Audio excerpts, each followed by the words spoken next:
Didaquê, a instrução dos 12 apóstolos. Será verdadeiramente que foram os apóstolos que escreveram a Didaquê? Se você não sabe o que é Didaquê, se você quer saber se ele é um apócrifo, você quer saber se ele é um livro canônico, fica com a gente que essa sopa de letrinhas nós vamos querer agora traduzir para você nesse estudo, amém? Deus abençoe você e bora lá pro estudo.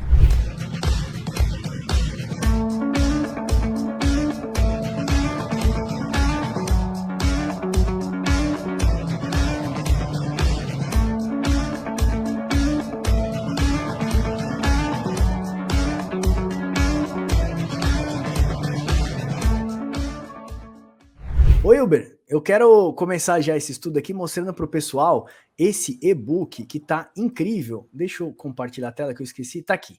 Olha só que maravilha que ficou esse e-book e tá bem bonito esse pergaminho, Uber. Gostou desse pergaminho aqui, fi? Ficou bonito, hein? Sim, ficou bem legal, ficou bem real. Ficou um e-book bem bacana, tipo, dá vontade de pegar, imprimir e ter em casa impresso. Maravilha. Ó, nós vamos deixar esse e-book disponível para vocês aqui na descrição desse vídeo. Você vai poder também ver a última página de Didaquê, tá aqui um manuscrito do primeiro, na verdade do segundo século, tá bom? Nós pegamos essa ilustração, na verdade essa aqui é uma página real, tá? Da Didaquê escrito em grego e tá lá no Wikipedia. Nós pegamos essa parte aqui só para ilustrar para vocês. Então, se você quiser fazer download, papocomdeus.com.br, /estudos, tem mais de 220 e-books como esse. E se você quiser fazer cursos gratuitos no nosso site, lá tem 17 cursos gratuitos de teologia, boa teologia para edificar a sua vida. Quiser saber mais sobre Apocalipse também, tem um link aqui abaixo, ó. Todos os nossos materiais de Apocalipse, o dicionário bíblico do Apocalipse para te ensinar a entender bastante sobre Apocalipse. E as nossas revistas, Hilber, rapidinho, mostra a tua revista aí. Eu vou pegar a minha aqui, ó, revista número 1 do Papo com Deus, a revista número 2, tá lá com o Hilber, ó. Aqui dentro tem 27 estudos com mapas mentais maravilhosos, ó. Ilustrações que vai facilitar o seu entendimento. Esses sombras e realidades aqui é incrível. E todos os estudos trazem o QR Code. Você escaneando o QR Code, você pode fazer os seus estudos.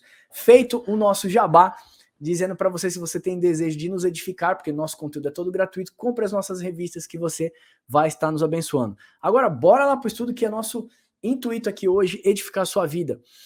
A Didaquê, irmãos, é um escrito que foi feito após a morte dos apóstolos. Muitas pessoas acreditam que a Didaquê foi escrito pelos apóstolos porque tem doutrina apostólica, porque tem doutrina cristã ali dentro, né, os ensinamentos de Cristo, de uma forma mais fácil, mais compreendida. Mas vamos entender que não foram os apóstolos e por que não foram os apóstolos que escreveram. Primeiro eu quero começar com a etimologia da palavra Didaquê.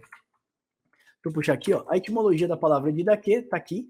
Então, no Strong, a gente vai entender essa passagem, né, essa palavra Didaquê, como uma palavra grega que significa ensino ou doutrina, ou instituição, que é também chamada instrução dos 12. Então, assim, eu tinha aprendido lá atrás, num curso, que a Didaquê era a instrução dos 12 apóstolos, mas nós vamos entender que a Didaquê não pode ter sido escrita pelos 12 apóstolos, porque esse manuscrito foi atribuído aos apóstolos de uma forma falsa, na verdade, porque a Didaquê foi escrito no segundo século, e os apóstolos faleceram ali por volta do primeiro século. Acredita-se que o livro de João foi escrito entre 95 a 105 anos após Cristo, né, depois de Cristo. E a Didaquê foram os manuscritos encontrados no segundo século. Então, assim, não pode ter sido os apóstolos que escreveram, ou seja, depois que os cristãos partiram para o Senhor. Olha só, por que é tão importante a Didaquê? A Didaquê, na verdade, foi um esforço das pessoas que foram discipuladas pelos apóstolos, que foram discipuladas por Cristo, ok? Os primeiros bispos ali da igreja, de facilitar o entendimento. Então, o que eles fizeram? Eles pegaram as epístolas, pegaram as cartas ali de Paulo, tudo, e tentaram concatenar isso num documento mais fácil. Então você começa ali, por exemplo, mostrando sobre pecado, sobre pecado contra, vamos dizer assim, contra o corpo de Cristo, pecado contra crianças, adultérios, prostituições. Ele fala muito forte sobre santidade e você entende ali que a intenção do autor não era se tornar um livro canônico. Nós vamos falar sobre essa parte canônico e também sobre essa parte que é apócrifo. O que é um apócrifo, um livro apócrifo, e o que é o livro canônico ou canonizado. Então a intenção era boa deles, a intenção deles era que esse documento fosse de uma fácil interpretação. Veja só, hoje nós vivemos na era da informação. É muito fácil para a gente falar, não precisa fazer um documento dessa forma, porque nós temos conhecimento. Mas naquela época as pessoas não sabiam ler, né, Hilber? Poucas eram as pessoas que liam, poucas eram as pessoas que escreviam, os documentos eram muito fartos, muito raros, aliás, não é essa fartura que a gente tem hoje, essa grande demanda de informação. Então, assim, o que eles faziam? Eles escreviam ali os ensinamentos dos apóstolos e enviavam isso para a igreja. Então a ideia da Didaquê era ser uma instrução para as igrejas. Então era escrito para os bispos, para os pastores, né, os pais da igreja que tomavam conta das ovelhas e enviava esse documento de forma a facilitar o entendimento dos apóstolos. Então não tinha essa intenção de ser um livro canônico, ou seja, um livro que fosse de autoria de algum apóstolo, que tivesse o seu autógrafo original, né, apontando para algum apóstolo, até porque eu aprendi nesse curso que foi escrito pelo apóstolo Paulo, pelo apóstolo Pedro, eu falei, nossa, que... E depois, quando você vai estudar mais a fundo, você entende que não foi escrito pelos apóstolos, mas era um livro com intenção de ensinar a doutrina cristã e bíblica para facilitar a evangelização das primeiras ovelhas da igreja. Não é isso, Wilber? A Didaquê, ele na verdade não era a intenção dele se tornar um livro autoritativo, né, Wilber? Exato. A intenção dos autores da Didaquê nunca foi tentar formar um documento autoritativo, um documento para entrar no cânon, um documento que tivesse o mesmo peso de Isaías, ou das epístolas paulinas, ou das epístolas de João. Não era esse o objetivo. O objetivo era, como o Marco falou, instruir, fazendo um anacronismo, pegando uma semelhança. O objetivo era como uma teologia sistemática é hoje. Eles tentavam condensar todas as doutrinas e colocar ali um ponto-chave, tipo, pecado. Esses aqui são os exemplos de pecado. E aí eles enumeravam. Santidade.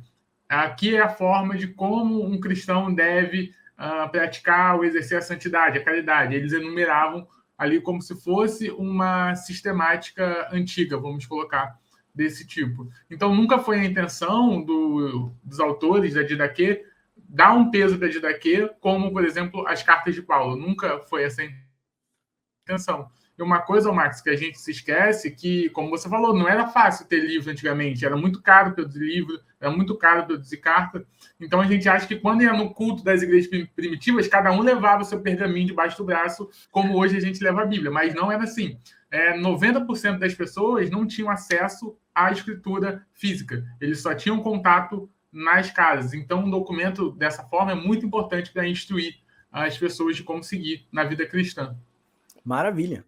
Então, é isso que o Wilber, resumindo o que o Wilber falou, é exatamente isso. Ele não tinha essa intenção, era uma forma de condensar a doutrina dos apóstolos e facilitar a evangelização das pessoas naquela época. A Didaquê deve servir para a gente, tá aqui, ó, como uma referência histórica. Então, ele é um manuscrito que deve ser para a Igreja de Cristo apenas como uma referência histórica, e ela não deve ser utilizada como um livro ou manual de conduta e prática. Nós falamos que somente a Bíblia, ok? É nossa confissão de fé, nosso livro de regras e fé e prática. Não devemos pegar outros tipos de livro. Aí, aquela pergunta, ele é um apócrifo ou apenas um canônico? Vamos entender o que é apócrifo. Apócrifo disse de outra obra religiosa destituída de autoridade canônica, ou seja, é uma obra religiosa que não possui canonicidade, ou seja, a autoridade dos escritores, ok? E canônico vem do latim média, medida ou régua de medir, que vem do grego chamado cânon, né? Que significa vara reta ou padrão de excelência. Então nós temos hoje 66 livros na Bíblia que nós chamamos de canônico, ou seja, pode ser muitos livros pode ser gerado autoridade sobre ele, porque a igreja do primeiro século lia esses livros, os cristãos, os hebreus antigamente liam os escritos de Moisés, ou seja, foi um livro reconhecido pela assembleia, pela congregação naquele tempo, ok? Os autores da Didaquê não foram identificados e, portanto, a sua autoridade para essa obra não pôde ser estabelecida. Muitos consideram, por isso, um apócrifo, porém, o objetivo do manuscrito parece não ter sido autoritativo, ou seja, seu autor não tinha um interesse que ele se tornasse parte do cânon, mas apenas uma obra que reunisse os sacramentos e ensinamentos dos apóstolos. O que é sacramento? Tudo aquilo que foi colocado para a igreja como ordenança. O batismo, a confissão de fé é uma ordenança. Aquele que crer e for batizado será salvo. A ceia do Senhor é uma ordenança, beber do sangue, comer do corpo, tudo isso são ordenanças, então são sacramentos, ok? E a intenção da Didaquê não era se tornar um livro canônico, ou seja, parte do cano dos 66 livros, mas sim uma instrução para os apóstolos de Cristo, né, para os pais da igreja. Por isso não devemos estabelecer doutrinas em cima da Didaquê, nem de livros apócrifos, como, por exemplo, o livro de Enoque, dos gigantes, o Evangelho de Pedro e outros. Nós fizemos aqui um estudo sobre o livro de Enoque, no qual nós condenamos o livro de Enoque por várias falas no livro de Enoque, desprovido de autoridade. Aliás, ele é um pseudoepígrafo que não pode ser comparado com o autor original, o próprio Enoque. O que é um pseudoepígrafo? Pseudoepígrafo é um escrito que foi feito por uma outra pessoa que se passou a ser por Enoque. Se não me engano, Wilber, o livro de Enoque parece que teve 6 autores, não é isso? Exato. Teve, na verdade, vários. A gente não consegue nem saber ao certo quantos autores foram. Mas a certeza que temos o livro de Enoque não foi escrito de Enoque. Aí você pode perguntar, né? Por que você tem essa certeza que o livro de Enoque não foi escrito por Enoque? Porque o livro foi escrito, a versão mais antiga, em grego. Enoque não falava grego, com certeza. E outra coisa, o livro ele foi produzido em uma lacuna de tempo que começou ali no período interbíblico e terminou ali um pouco já após Cristo. Então, tem muito tempo de produção do livro. Por conta disso, a gente entende que não é um livro canônico. E outra coisa, né, um pseudepígrafo, ele tem ali um objetivo de colocar o nome de um autor conhecido ou famoso para dar crédito à obra. Ou seja, se precisa fazer isso, já mostra que o texto precisava de um peso, de uma validade para ser aceito, que não era um texto tão fácil assim de ser aceito. Aliás, nós temos um estudo aqui chamado Os Manuscritos da Bíblia Sagrada. É possível confiar a sua fé a textos copiados exaustivamente ao longo dos séculos? Vou pedir para o Wilber deixar um card para a gente aqui, ou se você estiver no YouTube, digita assim, Manuscritos, Papo com Deus. Você vai ver esse estudo, tem na nossa playlist de apologética aqui no YouTube, e tem também lá no nosso site, dentro do nosso curso Apologética. Você vai entender o que são autógrafos originais, o que eram os stickers que eram colocados nos pergaminhos, para mostrar quem era o autor daquele livro e o que era a questão da autoridade dos autógrafos originais. Livros que recebiam cópias eram considerados livros fidedignos, muitas cópias nos primeiros séculos eram confiados livros fidedignos e também porque eram lidos na Assembleia dos Santos, eles eram reconhecidos pelas pessoas e então eles recebiam autoridade sobre aquilo. Então são livros que foram inspirados por Deus e receberam autoridade porque tinham reconhecimento da Assembleia local. Vamos falar agora sobre a curiosidade da Didaquê. A Didaquê, deixa eu puxar para cá, a Didaquê fala sobre o aborto de uma forma mais clara e encontramos coisa que nós não encontramos nas escrituras. Então, assim, para a gente falar sobre o aborto nas escrituras, a gente tem que pegar uma junção de diversos versos. Já a Didaquê fala isso de uma forma muito mais clara. Fala sobre pederastia, sobre adultério, sobre a ceia do Senhor, e fala também sobre batismo, confissão de pecados, atos imorais, olhares imorais.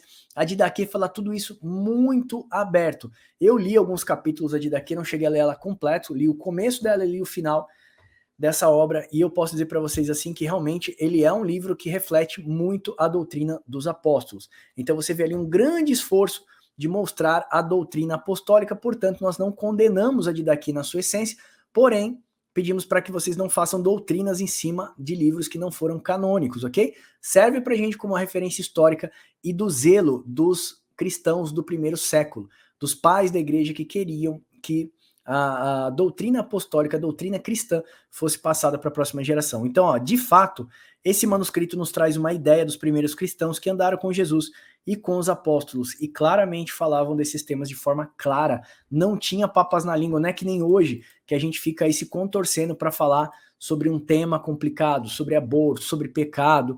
Então é muito difícil, ó. Eu coloco isso nesse texto aqui, ó. Tratar esses temas de forma aberta em nossos dias traz uma polêmica sobre a ótica da religiosidade.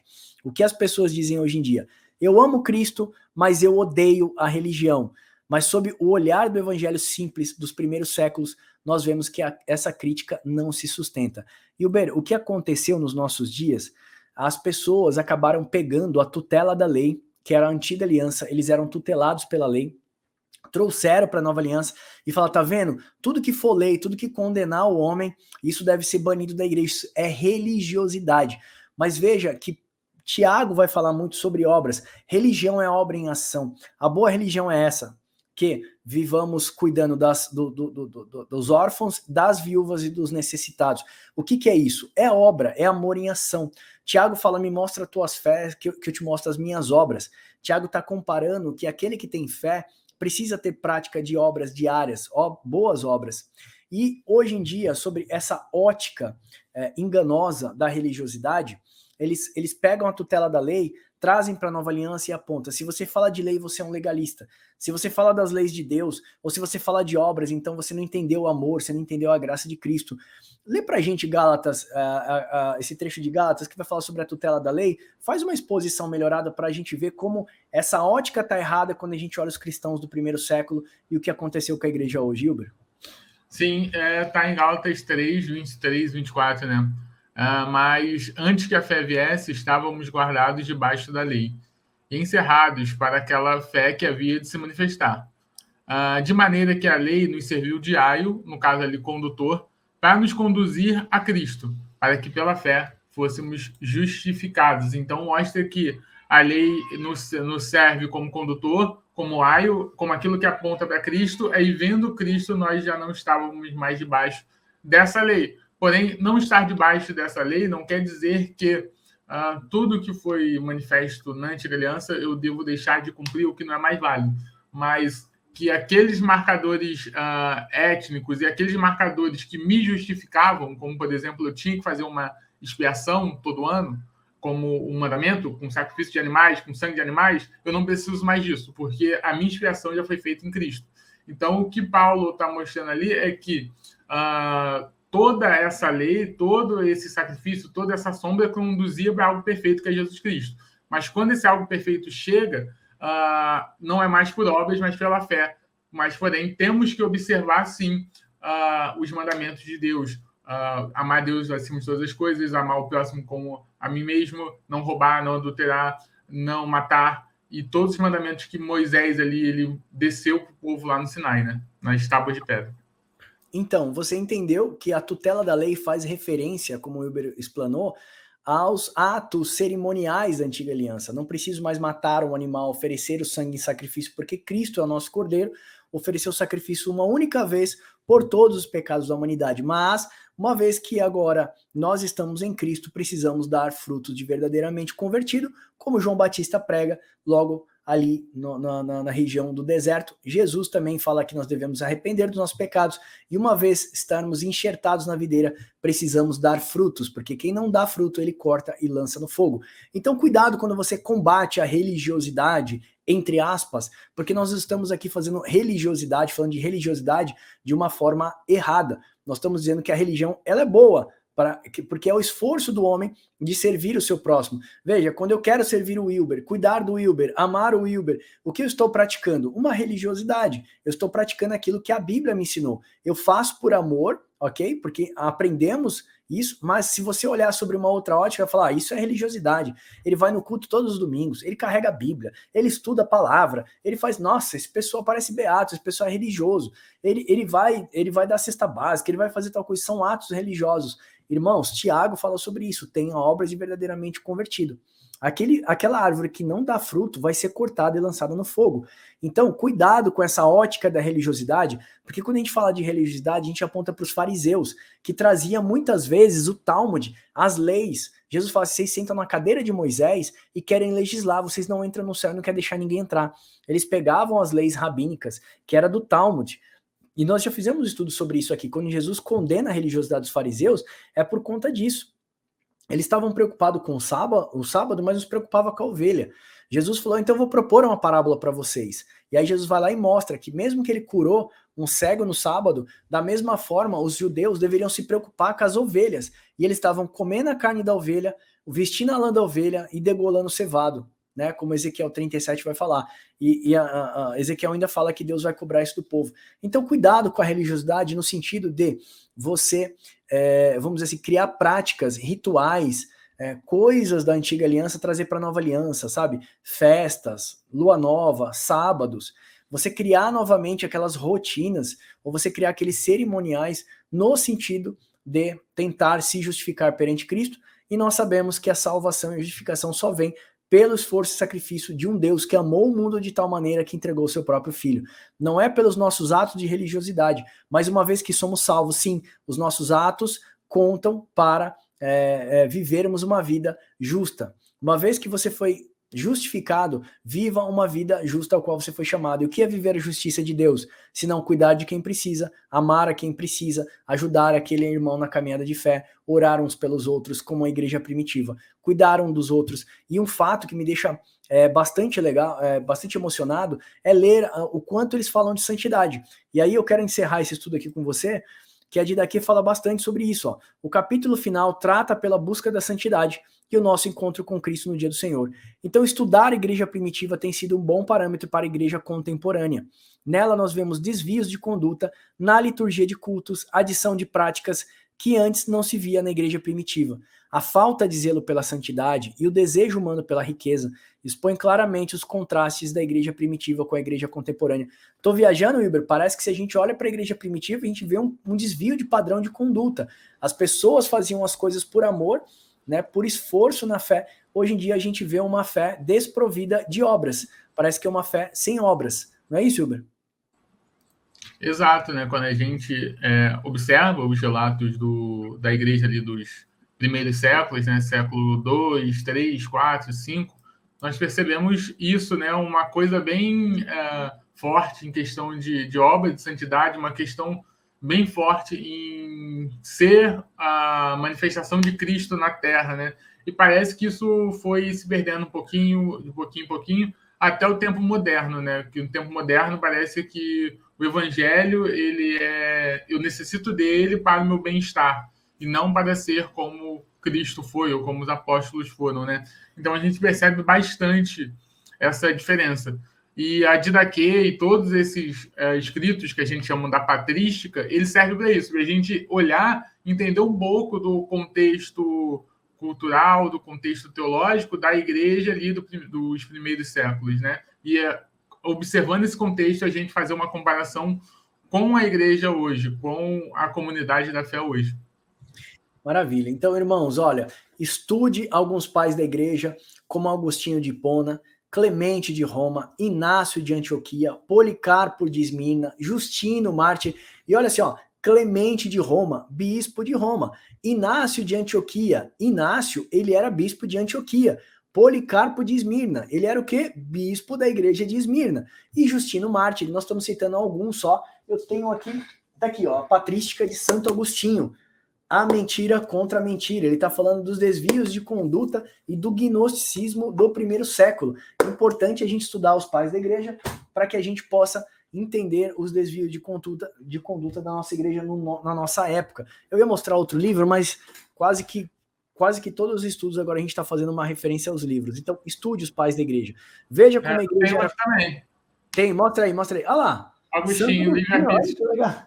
Qual que é o seu? O meu é mentira. O livre-arbítrio. O livre-arbítrio. Livre-arbítrio é bom, cara. Livre-arbítrio é muito bom. Vamos lá, então estude os pais da igreja, veja como a igreja primitiva era conduzido, as suas liturgias de culto, os seus cuidados, o seu amor e devoção, e compare a igreja agora com o século XXI. Então eu espero que isso traga o temor e o amor para voltarmos a servir e a viver juntos um tempo novo para a igreja de Cristo. É esse o estudo que a gente gostaria de dizer para vocês. Didaquê, ele é um escrito dos apóstolos, instrução dos apóstolos do primeiro século? Não foi escrito pelos apóstolos, foi escrito no século II, todos os apóstolos já tinham morrido, o último apóstolo a morrer foi São João, que escreveu o Apocalipse lá na ilha de Patmos por volta do ano 95 a 102 ou 105 depois de Cristo. Existem algumas controvérsias, mas dentro desse tempo. E esse achado desse escrito, esse manuscrito, ele é do segundo século. Portanto, ele, mesmo sendo instrução dos apóstolos na doutrina cristã, ele não foi escrito pelos apóstolos. Vemos que é um esforço dos bispos da igreja do primeiro século de tentar condensar toda a doutrina cristã dentro dele. Tem muita coisa boa, ele reflete bem a doutrina cristã, vale como uma referência histórica, mas não para que a gente gere doutrinas em cima dele, ok? Doutrina somente dentro dos 66 livros que são canônicos. Cuidado com o livro dos gigantes, cuidado com o livro de São Pedro, né? O livro de Pedro. Fala outros aí, Ivo. O livro de Enoque, Apocalipse de Judas, Apocalipse de Pedro, Evangelho de Tomé, Evangelho da Infância de Tomé, Evangelho de Maria, tem um monte. Então tome cuidado com esses livros que estão fora do cânon, ok? Nós sabemos que Deus é absolutamente responsável e ele nos deixou um manual de fé, de conduta e prática chamado Bíblia Sagrada. Esse estudo que a gente gostaria de fazer com você, essas curiosidades são incríveis para somar a nossa fé. A gente viu que tinha pouco conteúdo, né, sobre a Didaquê. Nós vamos deixar na descrição desse vídeo também o e-book da Didaquê. Se você quiser fazer um download e estudar do e-book da Didaquê, nós temos o e-book da Didaquê no nosso canal. Você pode ler as instruções que foram passadas aos primeiros pais da igreja e como eles viam o discipulado dentro da comunidade cristã. E você vai ver o amor e a piedade que esses primeiros cristãos tinham no segundo século. Amém? Eu espero que esse vídeo tenha te abençoado e aguardo você no próximo. Deus abençoe você e até o próximo Papo com Deus.